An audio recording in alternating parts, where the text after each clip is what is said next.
cuando dice usted, no hemos llegado todavía al piso, es decir, pareciera ser que veníamos de un 20%, creo que es la cifra más o menos que recuerdo en el 2020, ¿es correcto, doctor? Menos 20%, el indicador, o hasta menos 15, no recuerdo muy bien, por favor, corríjame. ¿Hay un rebote? Es decir, ¿ya llegamos al piso y ya estamos rebotando o todavía hay más caída?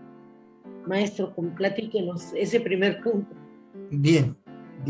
Pues una pregunta perspectiva, la que está haciendo, una pregunta que apunta al mismo tiempo a la retrospectiva, a la prevalencia, pero también apunta hacia lo que viene, hacia dónde va esto.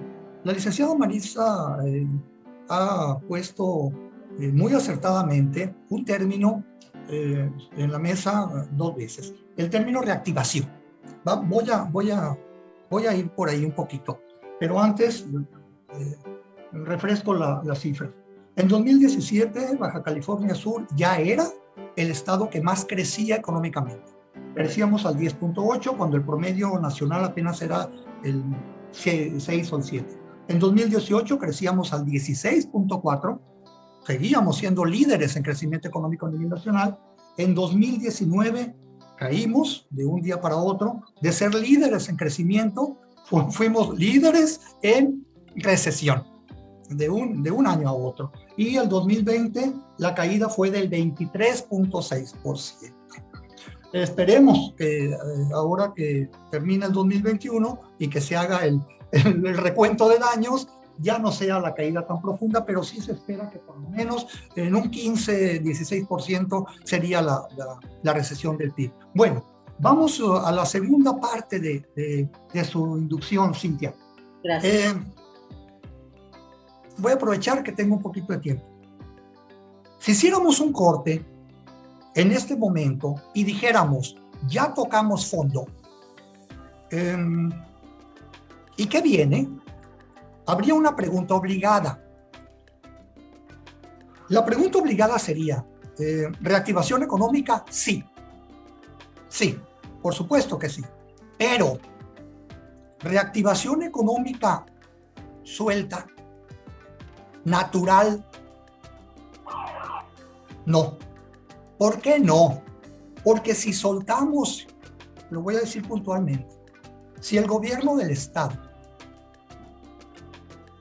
suelta a las fuerzas del mercado, a las fuerzas naturales de la economía, que se encargue de la reactivación económica, que estoy seguro va a iniciar pronto, porque para allá apunta la estadística, vamos a parar, Cintia, en el mismo fenómeno vulnerable en el que estamos ahorita.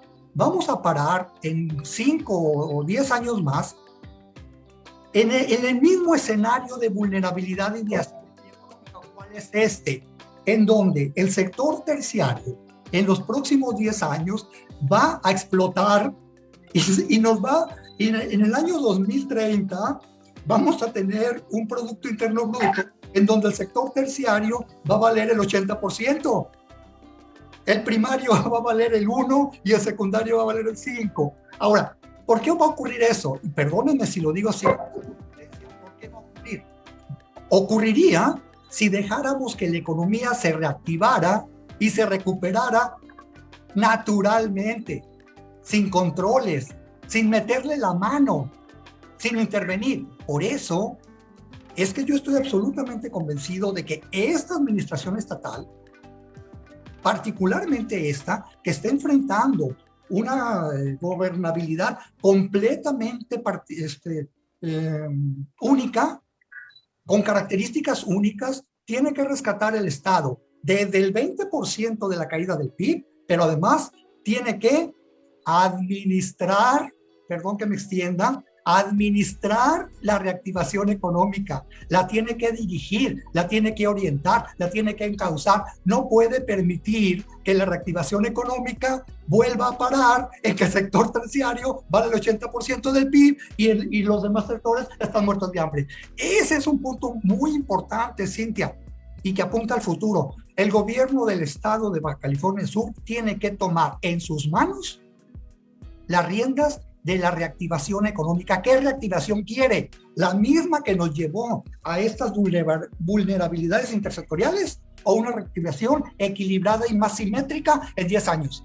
Esa es una respuesta crucial que creo que se deben estar haciendo las autoridades máximas de este gobierno. Muy bien, maestro. Es decir, estamos hablando y voy a volver a imaginar con la pregunta del doctor Roberto Cruz. Tiene que ver justamente con el estado de las cosas, doctor, donde nos quedamos en esta especie de tiempo detenido con la pandemia y vamos a voltear a ver la zona de desastre. Vamos a reconstruir con las mismas fórmulas estas actividades económicas de durante y después de la pandemia. ¿Volverán a ser como antes? Esa es la gran pregunta, doctor. No, excelente. Y aquí inicio con lo último que cerró el maestro Rodrigo. Y el dato nos lo da INEGI, ¿eh? Fíjense, en el último trimestre, la variación del PIB, que fue favorable afortunadamente, hubo un aumento de 1.5 respecto al trimestre anterior. Pero ¿saben cuál fue el que más creció de los tres sectores? Terciario. El terciario. ¿Y saben cuál? 2.0. O sea, seguimos en la misma historia. 2.0 y el secundario 0.3 y el primario 0.8. Yo diría, ojo, y es una advertencia para todos, porque al final de cuentas todos convivimos. Hay que ver qué queremos de nuestro país, hay que ver qué queremos de nuestro estado. No podemos enfocar todo en el sector terciario. Ya lo decía el maestro Rodrigo. Ahora, ¿cómo le hacemos? O sea, ¿qué planes de emergencia podemos crear o reinventar o atender? Pues hay que unir, obviamente, obviamente el gobierno federal y el estatal pues tienen gran responsabilidad, pero yo diría también las universidades, yo diría los especialistas, ¿sí? Que hay que consultar. Ahora, bien sabemos, ¿cuáles son los 3 rubros básicos para poder, digamos, sobrellevar y generar un gasto, digamos, gasto público y ordenado? Pues son 3. Gasto en obra pública, gasto en capital, obviamente diferente a la obra pública, y gasto en inversión. Son 3 rubros básicos que en economía bien sabemos que los pueblos, los estados, los municipios pueden reactivarse. No todo debe de ir a una sola canasta. Ese es el mensaje que debemos, y incluso yo diría, estamos a tiempo. Y yo celebro que la licenciada Satarain comentó un punto importante, la capacitación. La capacitación incluso para el sector empresarial, la capacitación para el sector productivo.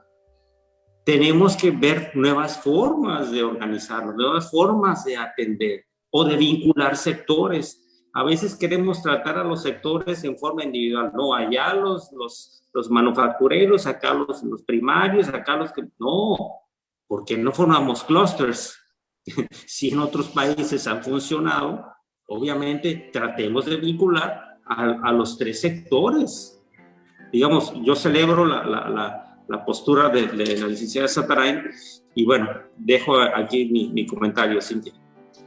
No se preocupen, preguntas les tenemos, pero bueno, para dar y repartir, porque ya empezaron a llegar ahí en los chats y en los correos. Licenciada Satarain, yo sé que usted tuvo la gentileza y se adelantó de una manera muy, muy pronta cuando le preguntaba yo sobre el caso de las mujeres jefas de familia, y me dio un estimado de pérdida de empleo, por lo menos de valor adquisitivo uno frente al otro, en fin. Mi pregunta es la siguiente. ¿Está bien detectada esta situación de la mujer? Porque usted hablaba de doble jornada, por ejemplo, ¿no? Hablaba del caso crítico de quienes se quedan en casa con los hijos, aparte educando, trabajando y haciendo las labores domésticas. Nos dejó una lección la pandemia, nos ha dejado una lección respecto al papel de la mujer en el rol de mantenedora de familia y mantenedora logística y demás. Sí, totalmente, totalmente.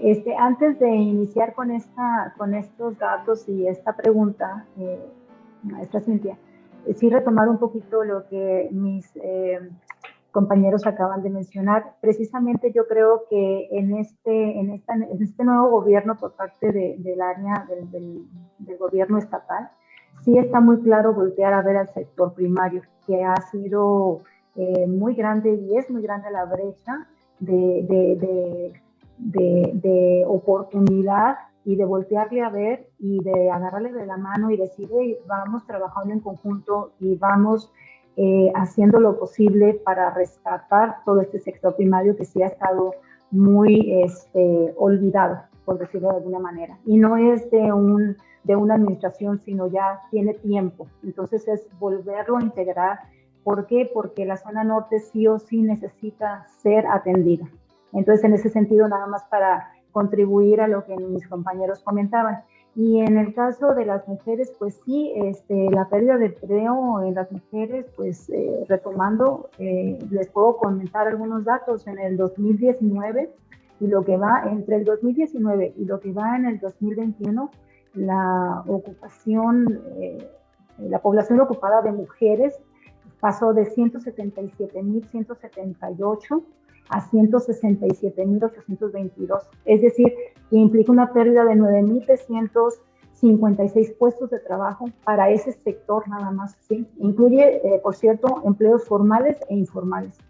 Ahora bien, del empleo formal y de acuerdo a los registros mensuales, a diferencia de pérdidas de empleo de los hombres, se observa un desfase en el empleo de las mujeres. Para ella, la recuperación de empleos inicia hasta casi finales de agosto del 2020, cuando los hombres en realidad se integraron un mes y medio antes. ¿Por qué? Porque en ese sentido, la reactivación económica en la construcción y en la minería se activó antes, ¿no? Entonces es interesante ver todo esto. Y pues para el sector femenil fue de mayor complejidad incluso regresar a sus labores. ¿Por qué? Porque ya traía una tendencia de estar haciendo precisamente esta doble función en casa, hogar, trabajo, escuela, etc. Y pues bueno, sin lugar a dudas, eso es lo que arrojan los datos y pues bueno, ya no estamos así fantaseando, sino realmente nos dice también que entre noviembre de 2020 y febrero del 2021, esta fue la segunda oleada, hubo una disminución de 3.024 puestos de trabajo en el sector de las mujeres.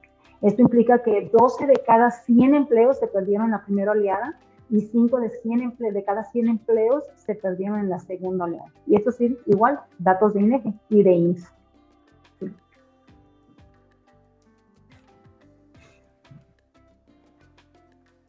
Una disculpa. Sí, no dejan de aterrarnos los números, pero están puestos sobre la mesa y en la vida cotidiana también, porque lo notamos, ¿no?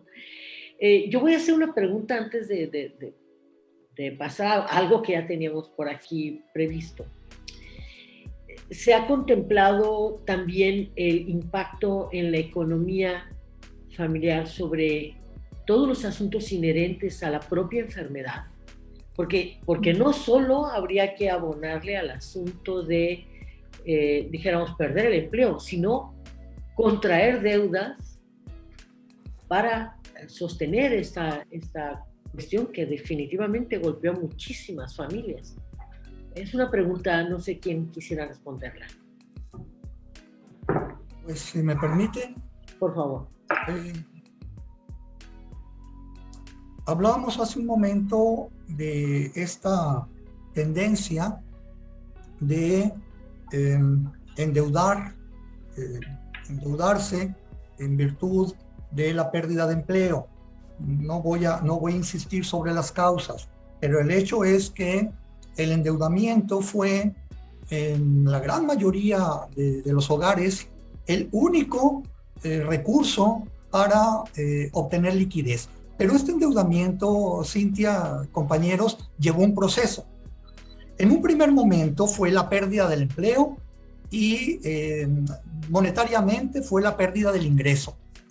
En un segundo momento fue al perder el ingreso, pues se recurre de inmediato, si es que existe, a un fondito de contingencia, algún monto de ahorro, o a vender algo, o a diversificar algo, a veces con éxito, a veces no tanto porque fue muy repentino.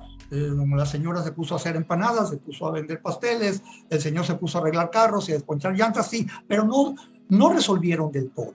Entonces, la pérdida del ingreso por pérdida de empleo se convirtió muy pronto en una pérdida de liquidez. Y esa pérdida de liquidez se convirtió muy pronto en una pérdida de solvencia. Y esa pérdida de solvencia se convirtió muy pronto en crédito obligado, en deudas domésticas, primero con el compadre, luego con el amigo, con el primo, pero luego ya con el banco.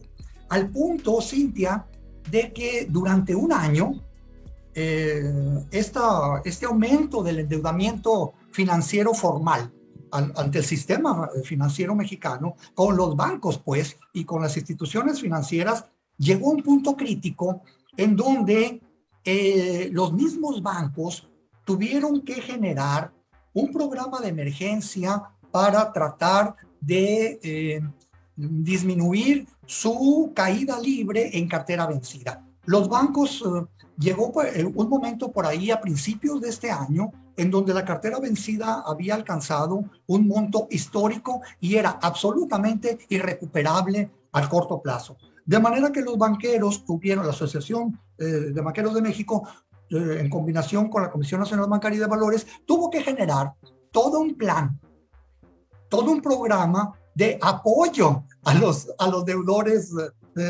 víctimas de la pandemia. Un plan, de nuevo, hay que decirlo, inapropiado, un plan fallido, un plan orientado más hacia los intereses de los banqueros que al verdadero rescate de los hogares mexicanos, un plan donde había requisitos, Cintia, verdaderamente criminales para un hogar en crisis de solvencia, en crisis de ingreso, en crisis de liquidez. Tú no le puedes pedir, y es más, lo voy a decir a reserva de que me pueda ocurrir lo que me pueda ocurrir, era un plan engañoso, era un plan donde se te decía, vas a tener un periodo de gracia de 4 meses, no pagues, y a partir de los 4 meses, Cintia, todo el mundo entendió, excepto algunos, que le dimos el colmillo a los banqueros, todo el mundo dijo, caramba, pues entonces sí, préstame lo que quieras, total, voy a durar 4 meses sin pagarte. Pues sí, pero al final de los 4 meses resultó que había que pagar los intereses de sopetón de esos 4 meses, más los nuevos, más los que venían, más los moratorios, más los retrasados. Entonces esa deuda, Cintia, se convirtió en una deuda monstruosa. Y fue la lápida pesada, piedra, que acabó rotundamente con toda la capacidad de crédito de miles de hogares en México. Y en Baja California Sur, por supuesto. Entonces, ahorita, a propósito de su pregunta, estamos realmente en una absoluta condición de insolvencia crediticia por parte de muchos hogares mexicanos. Y eso es verdaderamente lamentable porque si usted le reúne las condiciones de insolvencia crediticia, la falta de liquidez, la falta de disponibilidad de recursos, a todos los gastos extras derivados de la pandemia, pues la verdad, la condición para muchos hogares es crítica. Sí. Maestro, miren, yo quisiera abusar y seguir abusando de ustedes, pero no es justo. Voy a permitir que el público abuse de ustedes mejor. Le quiero pedir a Jenit, sé que sea tan amable, mi compañera allá en COSID, es nuestra corresponsal de Facebook. Platícanos, Jenit, rápidamente para que alcancemos a leer varias preguntas. Por favor, ellos están a disposición de nuestro amable público. Y la primera pregunta habla sobre ¿cuánto tiempo nos va a llevar recuperarnos? ¿Es cierto que va a ser más de 5 años? Ni modo, voy a ser el villano. O hasta más. Ahí va a depender de muchas cosas. Depende de muchas cosas. Depende de si yo soy empresario, si yo espero a que las condiciones mejoren para poder continuar operando como antes lo hacía, pues sí, nunca voy a salir. El mercado va a tardar y depende de muchas cuestiones, incluso hasta las internacionales, pero yo me diría, Si es por condiciones del mercado, que actúe solo, más de 5 años. Pero si son por intervenciones de política fiscal, monetaria adecuada, puede ser que a lo mejor hasta en 5 años hagamos lo propio. Pero bueno. Gracias, doctor. Adelante, Jenny. ¿Y cuáles son los negocios más viables en esta nueva normalidad? ¿O cuáles son los negocios que ustedes recomiendan? Licenciada Maritza, ¿tiene usted algún horizonte ahí para la respuesta? Sí, no sé cuál, yo creo que los que más son número uno, realmente ahorita todo lo que es el e-commerce, todo lo que eso está en boga. De verdad que hemos estado viendo gente que anteriormente no estaba dentro de ese perfil de comercialización de sus productos y bienes, y ahora lo ha puesto en la mesa a través de los medios de comunicación de internet y demás, y la verdad que les ha resultado una maravilla. Entonces, si yo tuviera ahorita que mencionar alguno, yo mencionaría ese. ¿Cuál es el sector más confiable para apostarle para la recuperación en nuestro estado? ¿Será acaso el turismo o otro? Definitivamente otro. Creo que apostarle, como muy bien lo comentaba el doctor Cruz hace un momento, apostarle al mismo sector para los próximos años, para que nos lleve a la misma condición de asimetría intersectorial, sería un terrible error que Baja California Sur cometería. Ahora, ¿cuál otro? Hay una posibilidad muy viable que tiene que ver con la industria ligera, con el sector secundario. Miren, en algún momento, desde el gobierno del estado, desde la Secretaría de Desarrollo Económico, se diseñó lo que llamábamos el programa de proveeduría interna. ¿En qué consistía este programa? Consistía en que el sector primario, productores primarios y productores secundarios, aprovecháramos el enorme mercado de los grandes hoteles del sur para iniciar un programa de abasto directo de productores primarios y productores industriales en esta zona del estado. Funcionó muy bien. Incluso se firmaron convenios con la Asociación Estatal de Hoteleros, se firmaron convenios de primera compra. Tuvimos muchas reuniones con productores, con pescadores, con agricultores, con lecheros, grandes empresas, no las voy a mencionar. A propósito de este programa de proveeduría interna, se quedaron en Baja California Sur cuando estaban a punto de colapsar, a punto de retirarse. Pero particularmente, más que el sector primario, le veo muchas más potencialidades al secundario. ¿Por qué? Porque, vamos a pensar, un carpintero que pueda conseguir una instalación de 500 puertas de tambor colgadas y con herrajes en un hotel de Los Cabos, puertas de tambor que ahorita los hoteles se las traen de Hermosillo y que pagan 1,500 pesos por ella. Unas puertas de tambor que se pueden producir en La Paz, se pueden producir en San José del Cabo, se pueden producir en Comondú, se pueden producir en Moleté a la mitad del costo. Les cuento rapidísimo una anécdota real. Estuvimos en Pueblo Bonito con el gerente de compras en algún momento y nos mostraba una filipina de una de las camaristas y nos decía, esta filipina que usan mis camaristas en el hotel, las traigo de Jalisco y me cuestan 800 pesos. Yo les aseguro a ustedes que una filipina de esa calidad, producida en la maquiladora de Ciudad Constitución, que tiene 7 años cerrada y que intentamos abrir por parte de la Secretaría, no lo logramos, esa filipina yo la pongo en Los Cabos a 300 pesos. Entonces, aprovechar ese nicho de mercado, ese enorme mercado que tienen Los Cabos para reactivar el sector primario, el sector secundario, a través de este programa de proveeduría interna, es una solución maravillosa. Entonces, no, definitivamente no al sector terciario y sí al sector primario y al sector secundario.